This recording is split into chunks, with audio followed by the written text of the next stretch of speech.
రాష్ట్రంలో రాజకీయాలకు సంబంధించి ప్రతిపక్ష అధికార పక్షాలకు సంబంధించినటువంటి ఏదైతే కార్యకర్తలు కావచ్చు, నాయకులు కావచ్చు, మంత్రుల హోదాలో ఉన్నటువంటి వారు సైతం కూడా ఏదైతే పరస్పరం వ్యాఖ్యలు చేసుకుంటున్నటువంటి పరిస్థితి ఉంది.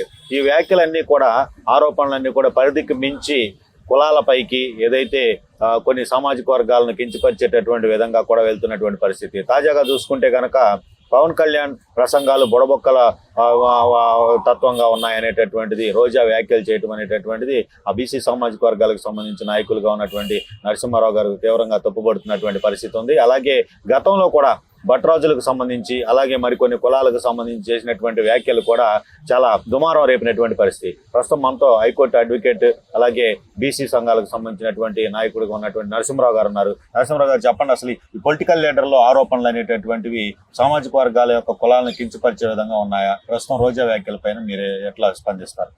నమస్కారం అండి, నా పేరు కందిగిరి నరసింహారావు. నేను హైకోర్టు అడ్వకేట్ని, సంచార జాతుల లీగల్ కన్వీనర్గా ఉన్నాను.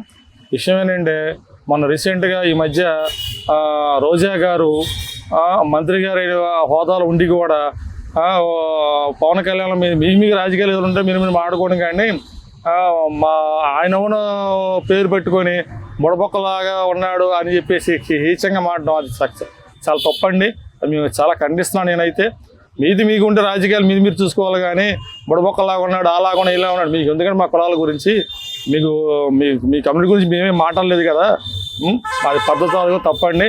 కాబట్టి నేను చెప్పదలసిన ఏంటంటే, ఈ విషయం మీకు తీవ్రంగా అర్ధ సంచార జాతుల తరపున తీవ్రంగా ఖండిస్తున్నాను. మీరు దీనికి ఎక్స్ప్లెయిన్ ఇవ్వాలా, ప్లస్ అంతేకాదు మీరు బహిరంగంగా 24 గంటల్లో కానీ క్షమాపణ చెప్పాలా. అంతే చెప్పకపోతే కనుక మీ మీద ఆల్రెడీ పోలీస్ కంప్లైంట్ కొంతమంది ఇవ్వడం కూడా జరిగింది కొన్ని చోట్ల కూడా. అయినా మీరు స్పందించకపోవడంతో అది కరెక్ట్ కాదు. కాబట్టి నేను డైరెక్ట్ సిఐడి డిపార్ట్మెంట్ కూడా మీ మీద కంప్లైంట్ ఇవ్వదలుచుకున్నాను.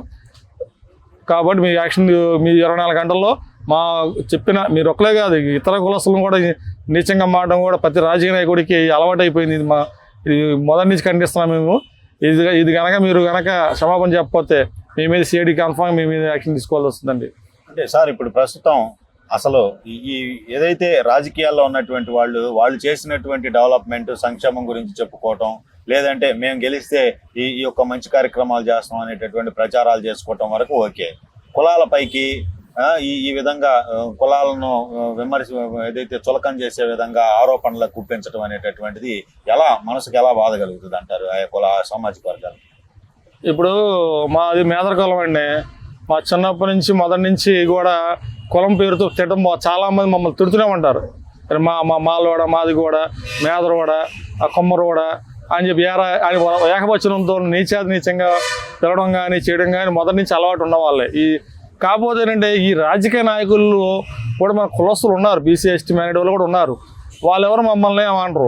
కానీ ఈ అగ్ర కులాల వాళ్ళు ఏం చేస్తున్నారంటే, ఏదో వాడేవాడి పేరు చెప్పి ఈడోడి పేరు చెప్పి నీచంగా మాట్లాడటం కూడా చాలా ఘోరాదిగా తయారవుతున్నారు. కాబట్టి ఇది కరెక్ట్ కాదని మేము ఖండిస్తున్నాం. అంటే ఆదర్శంగా ఉండాల్సినటువంటి, అంటే ఒక మంచి భాషతో ఒక మంచి ఆదర్శవంతమైనటువంటి సద్విమర్శలు చేయాల్సినటువంటి పరిస్థితులు ఆ హోదాలో ఉన్నటువంటి మంత్రులే ఇలా దిగజారి వ్యాఖ్యలు చేయటం అనేటటువంటి సమాజానికి ఎలాంటి సంకేతాలు ఇచ్చినట్టు అవుతుంది?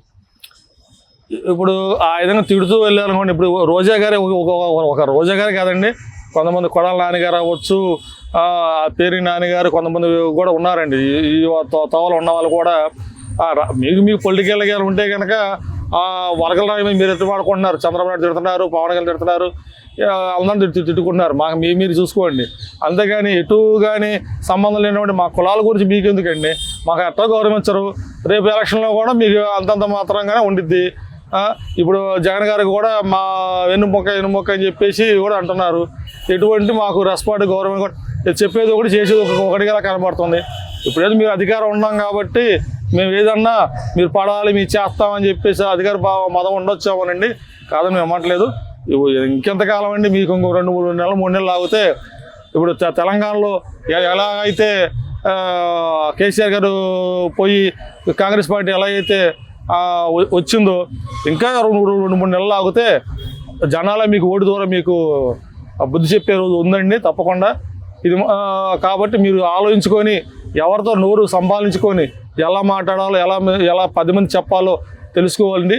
తెలుసుకోవాల్సిన కోరుకుంటున్నాం సార్. అంటే కేబినెట్ లో మీ మంత్రులందరికీ అధినాయకుడిగా ఉన్నటువంటిది ముఖ్యమంత్రి. ఏ మంత్రి నోరు జారినా, ఏ మంత్రి ఏ సామాజిక వర్గానికి కించపరిచేటట్టుగా మాట్లాడినప్పటికీ అల్టిమేట్ గా నష్టపోయేది ముఖ్యమంత్రి. ప్రభుత్వం పడిపోతే, ప్రభుత్వానికి ఈసారి ఓట్లు రాకపోతే కనుక ఆ పార్టీకి ప్రస్తుతం రోజా వ్యాఖ్యలు కావచ్చు, ఇతర మంత్రులు, మాజీ మంత్రులు కావచ్చు, ఎమ్మెల్యేలు వ్యాఖ్యలు కావచ్చు, ఇవి సామాజిక వర్గాలను, ప్రజలను, ఒక టార్గెటెడ్ పీపుల్ని, టార్గెటెడ్ పర్సన్స్ సంబంధించి ఈ యొక్క వ్యాఖ్యలు చేయటం అనేటటువంటి, కించపరిచే విధంగా మాట్లాడటం అనేటటువంటి దానిపైన సీఎం అయినా ఖండించాల్సినటువంటి అవసరం ఉందా? ఖండించకుండా వదిలిపెడితే ఏమనుకోవాలి? జగన్మోహన్ రెడ్డి గారు అసలు అట్లయితే చెప్పిన వెంటనే ఇటువంటి ఆయన ఉన్నటువంటి ఇన్ఫ్లుయెన్స్ని బట్టి, ఆయనకు ఉన్నటువంటి సాక్షి పేపర్ ద్వారా కార్యక్రమాల ద్వారా ఆయన చూస్తుంటారు కాబట్టి తెలుసుకున్న వెంటనే తప్పమ్మా అని చెప్పేసి ఆయన ఖండించి, అది పద్ధతి కాదమ్మా, నువ్వు ఎక్స్ప్లెయిన్ చెప్పు, తప్పు ఏదో తొందరపడ్డ ఏదో చెప్పాల్సిన బాధ్యత అనుకోండి ఒక పెద్ద ఆయన కాబట్టి. ఆయన కూడా కామ్గా ఉన్నాడంటే, మీరు ఎట్టైనా మాట్లాడుకోండి, మీరు ఏదైనా చేసేయండి, నేనేం పర్లేదు, మా వెనకాల ఏదో మా డబ్బు ఉంది, మన దగ్గర పోలీస్ డిపార్ట్మెంట్ ఉంది, ఈ మధ్య సచివాలయం వాళ్ళ ద్వారా ఏదో మనకు ఏదో చేసుకుందాం, ఏదైనా మన ఓట్లు దండుకుందాం అని అనుకుంటున్నారేమో. ఆల్రెడీ సుప్రీంకోర్టు వాళ్ళు కూడా డైరెక్షన్ ఇచ్చారు, ఇది సచివాలయం వాళ్ళని, వాలంటీర్లని కూర్చోబెట్టండి అమ్మా, మీరు ఇన్వాల్వ్మెంట్ అవ్వద్దు కూడా అని కూడా ఆల్రెడీ ఇప్పుడు ఎలక్షన్ కమిషనర్ కూడా హైకోర్టు నుంచి, సుప్రీంకోర్టు నుంచి డైరెక్షన్ కూడా వచ్చినాయి. మీరు ఇతను ఉంటే కనుక సచివాలయం చూసుకోండి, కానీ వాలంటీర్లు మాట ఇన్వాల్వ్ చేయకూడదని. ఇది వాలంటీర్ ఉన్నారు, వాళ్ళు ఉన్నారు, వీళ్ళు ఉన్నారు, మాకేదో అయిపోతుంది, జరిగిపోతుంది అనుకోవద్దండి దయచేసి. రేపు ముందు ఎలక్షన్లో కూడా మీకు బుద్ధి చెప్పే టైం వస్తుందని చెప్పి నేను ఈ సందర్భంగా జగన్మోహన్ రెడ్డి గారికి, మీ యొక్క మంత్రులకి, ఎమ్మెల్యేలు కూడా నేను విన్నవించుకుంటాను సార్. అంటే ఆదర్శంగా ఉండాల్సినటువంటి, అంటే ఒక మంచి భాషతో, ఒక మంచి ఆదర్శవంతమైనటువంటి సద్విమర్శలు చేయాల్సినటువంటి పరిస్థితులు ఆ హోదాలో ఉన్నటువంటి మంత్రులే ఇలా దిగజారి వ్యాఖ్యలు చేయటం అనేటటువంటి సమాజానికి ఎలాంటి సంకేతాలు ఇచ్చినట్టు అవుతుంది? ఇప్పుడు ఆ విధంగా తిడుతూ వెళ్ళాలనుకోండి, ఇప్పుడు రోజా గారే ఒక రోజా గారే కాదండి, కొంతమంది కొడాల నాన్నగారు అవ్వచ్చు, పేరు నాన్నగారు, కొంతమంది కూడా ఉన్నారండి. ఈ తోవలో ఉన్న వాళ్ళు కూడా మీకు పొలిటికల్గా ఉంటే కనుక వర్గల రాయి మీరు ఎత్తుపడుకుంటున్నారు, చంద్రబాబు నాయుడు తిడుతున్నారు, పవన్ కళ్యాణ్ తిడుతున్నారు, అందరూ తిట్టుకుంటున్నారు, మాకు మీరు చూసుకోండి. అంతేగాని ఎటు కానీ సంబంధం లేనివ్వండి, మా కులాల గురించి మీకు ఎందుకండి, మాకు ఎట్లా గౌరవించరు, రేపు ఎలక్షన్లో కూడా మీకు అంతంత మాత్రంగానే ఉండిద్ది. ఇప్పుడు జగన్ గారికి కూడా మా వెన్నుమొక్క అని చెప్పేసి కూడా అంటున్నారు.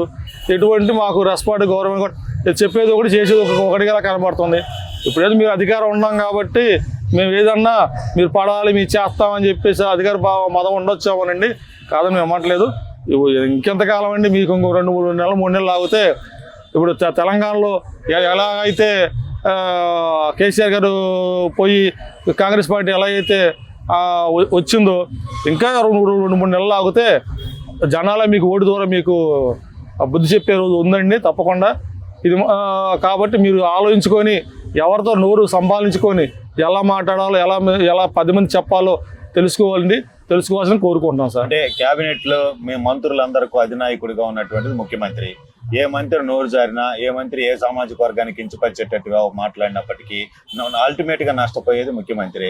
ప్రభుత్వం పడిపోతే, ప్రభుత్వానికి ఈసారి ఓట్లు రాకపోతే కనుక ఆ పార్టీకి ప్రస్తుతం రోజా వ్యాఖ్యలు కావచ్చు, ఇతర మంత్రులు, మాజీ మంత్రులు కావచ్చు, ఎమ్మెల్యేలు వ్యాఖ్యలు కావచ్చు, ఇవి సామాజిక వర్గాలను, ప్రజలను, ఒక టార్గెటెడ్ పీపుల్ని, టార్గెటెడ్ పర్సన్స్ సంబంధించి ఈ యొక్క వ్యాఖ్యలు చేయటం అనేటటువంటి, కించపరిచే విధంగా మాట్లాడటం అనేటటువంటి దానిపైన సీఎం అయినా ఖండించాల్సినటువంటి అవసరం ఉందా? ఖండించకుండా వదిలిపెడితే ఏమనుకోవాలి?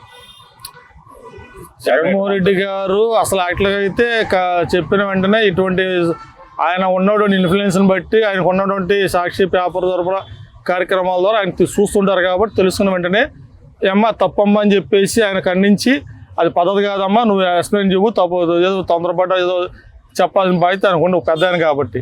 ఆయన కూడా కామ్గా ఉన్నాడంటే, మీరు ఎట్టైనా మాట్లాడుకోండి, మీరు ఏదైనా చేసేయండి, నేనేం పర్లేదు, మా వెనకాల ఏదో మా డబ్బు ఉంది, మన దగ్గర పోలీస్ డిపార్ట్మెంట్ ఉంది, ఈ మధ్య సచివాలయం వాళ్ళ ద్వారా ఏదో మనకు ఏదో చేసుకుందాం, ఏదైనా మన ఓట్లు దండుకుందాం అని అనుకుంటున్నారేమో. ఆల్రెడీ సుప్రీంకోర్టు వాళ్ళు కూడా డైరెక్షన్ ఇచ్చారు, ఇది సచివాలయం వాళ్ళని, వాలంటీర్లని కూర్చోబెట్టండి అమ్మా, మీరు ఇన్వాల్వ్మెంట్ అవ్వద్దు కూడా అని కూడా ఆల్రెడీ ఇప్పుడు ఎలక్షన్ కమిషనర్ కూడా హైకోర్టు నుంచి, సుప్రీంకోర్టు నుంచి డైరెక్షన్ కూడా వచ్చినాయి. మీరు ఇతను ఉంటే కనుక సచివాలయం చూసుకోండి, కానీ వాలంటీర్లు మాట ఇన్వాల్వ్ చేయకూడదని. ఇది వాలంటీర్ ఉన్నారు, వాళ్ళు ఉన్నారు, వీళ్ళు ఉన్నారు, మాకేదో అయిపోతుంది జరిగిపోతుంది అనుకోవద్దండి దయచేసి. రేపు ముందు ఎలక్షన్లో కూడా మీకు బుద్ధి చెప్పే టైం వస్తుందని చెప్పి నేను ఈ సందర్భంగా జగన్మోహన్ రెడ్డి గారికి, మీ యొక్క మంత్రులకి, ఎమ్మెల్యేలు కూడా నేను విన్నవించుకుంటాను సార్. ఈ పరిస్థితి ఏదైతే రాజకీయ ఆరోపణల్లో అట్టడుగున్నటువంటి కులాలకు సంబంధించినటువంటి కించపరిచేటటువంటి వ్యాఖ్యలే ప్రధానంగా జరుగుతున్నాయి.